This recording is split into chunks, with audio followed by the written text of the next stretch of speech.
Backstage, Hot 99.5 Jingle Ball. My name's Intern John, a man that needs no introduction. Mr. 305, Pitbull. Yeah! I mean, welcome to DC. Intern John, Intern Armando. And Chewy the Chihuahua. Yeah, Pitbull and Chewy the Chihuahua. He's going to be 14 on Valentine's Day, so he's a salty old man. 14 meaning he's 2 years old, or 14 he's... 14 human Holy years shit, old. he's old. Oh, he's an old, salty man, but he's here in spirit. First of all, man, God bless. Thanks for coming to Jingle Ball. Well, thank you for having me. I appreciate it. You're one of the most fascinating dudes on the planet, Pitbull. I appreciate that. I heard you got your start, or a break, reading poetry in a bar when you were 5 years old. Is that true? That's absolutely true. Yeah, it was poetry from somebody called Jose Marti, which is a big, I would say, someone that everybody in Cuba idolizes. So my father would put me in the bars in Little Havana and make me recite his poems, which is about freedom, about fighting, about, well, it's about fighting for freedom. Yeah. Yeah. It's funny, I think you talk about manifesting. It's been a big thing the last couple of years. You called yourself Mr. Worldwide from the jump, and you are one of the biggest artists in the world. Well, what's crazy how that worked out. It's funny you bring that up. So it started where I went to go record a record with Trick Daddy, T-double-D, you already know, Mayor Dade County, yeah. and he, you know, we started talking about different neighborhoods that we all lived in one way or another, and we kind of lived in a lot of neighborhoods at the same time, yeah, but didn't know it. So he's like, man, you kind of like Mr. 305. I said, man, that's got a ring to it. Hell, write that down. That's right. So like we say in Miami, thank you. You say, bet that up. So bet that up, Trick, appreciate you. And then I went and did the track with Chris Brown on International Love. And I just happened to say 305 worldwide to worldwide. And I said, wait a second. That thing's got a little ring to it. Hell yeah. So I was traveling the world at the time, and I thought it was only fitting. Yeah. So I kind of called myself Mr. Worldwide, to be honest with you.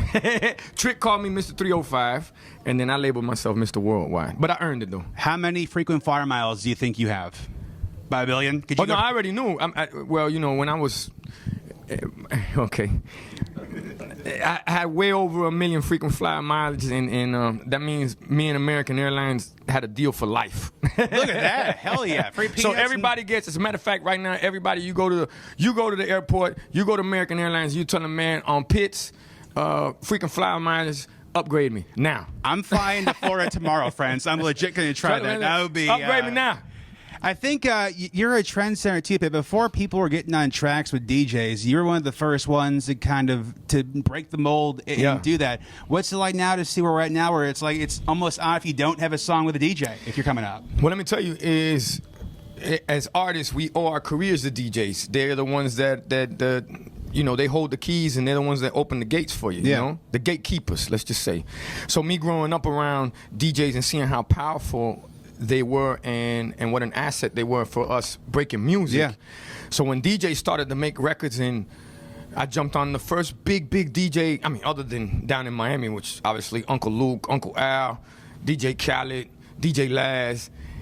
On a world stage was Bob Sinclair World Hold On around 2006. And then they thought I was crazy. And then fast forward, it was David Guetta, Afrojack. Yeah. I mean, small you name names, it. You name it. And nobody was really checking for them at the time. And now DJs have become bigger than artists. Yeah. But I would just want to tell all the DJs out there, thank you so much for the love all the time. And if people only knew what you guys really mean to our music. Yeah, absolutely. You know, when you play them either at festivals, carnivals, at block parties, or at the club, they're the ones that control the crowd. So that's the reason that I always felt like if nobody else could see the fact on how important DJs were, fuck you. So is that to say that now NASCAR's the next big thing we should be looking out for then? Is that NASCAR, the next lane, well, so to speak? Fact, do me a favor, Tom, chuck me that hat right quick, please. Hell yeah. Yes, sir. Bam. Boom. There you go right there. Track house, baby. Look at that. Look at that. Woo. Oh, come on now. Yeah, we got a line in a new record coming out and say, you can catch me in a suit at a NASCAR race, track house, hitting the wall or riding the wall for a championship place. So Daniel Suarez, number 99, which I call him, you know, Daniel is from Mexico, so he's Daniel Rico Suarez. Hell yeah. That's right. Absolutely. No mames.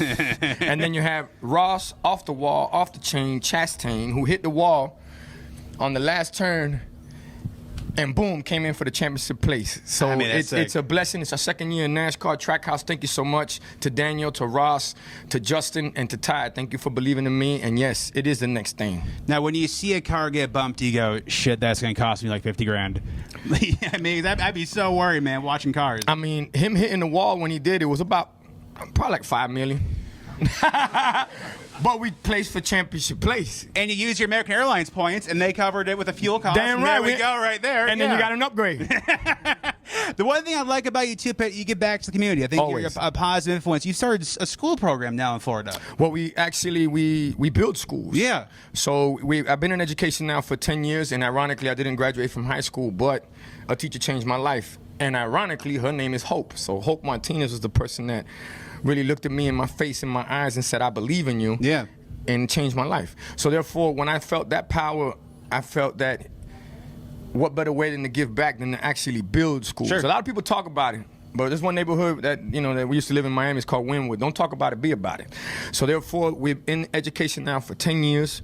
We're up to 12 schools around the nation. Wow. All the way from Florida to Arizona.